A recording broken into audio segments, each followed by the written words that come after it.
बिस्मिल्लाहिर्रहमानिर्रहीम। सही बुहारी हदीस नंबर 562। जाबिर बिन ज़ैद इब्न अब्बास रज़ी अल्लाह तआला अन्हु के वास्ते से बयान करते थे, आपने फरमाया कि नबी करीम सल्लल्लाहु अलैहि वसल्लम ने 7 रकात मगरिब और इशा की एक साथ और 8 रकात ज़ोहर और असर की नमाज़ें एक साथ पढ़ी। सही बुहारी हदीस नंबर 563। अब्दुल्ला बिन बरीदा ने बयान किया, कहा मुझसे अब्दुल्ला मज़नी रज़ी अल्लाह तआला अन्हु ने बयान किया, नबी सल्लल्लाहु अलैहि वसल्लम ने फरमाया, ऐसा ना हो कि मगरिब की नमाज के नाम के लिए अराब यानी देहाती लोगों का मुहावरा तुम्हारी ज़ुबानों पर चढ़ जाए। अब्दुल्ला बिन मुग़फ़ल रज़ी अल्लाह अन्हु ने कहा, या खुद हज़रत सल्लल्लाहु अलैहि वसल्लम ने फरमाया कि बदवी मगरिब को इशा कहते थे। सही बुहारी हदीस नंबर 564।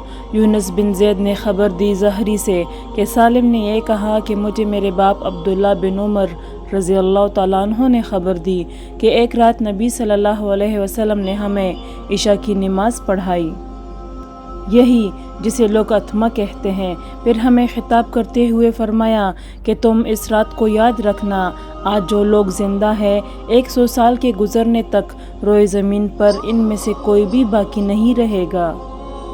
सही बुहारी हदीस नंबर 565।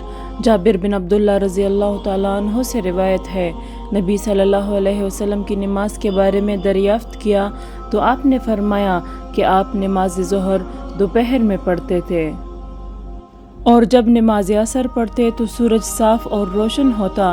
मगरिब की नमाज वाजिब होते ही अदा फरमाते, और इशा में अगर लोग जल्दी जमा हो जाते तो जल्दी पढ़ लेते, और अगर आने वालों की तादाद कम होती तो देर करते, और सुबह की नमाज मुँह अंधेरे में ही पढ़ा करते थे।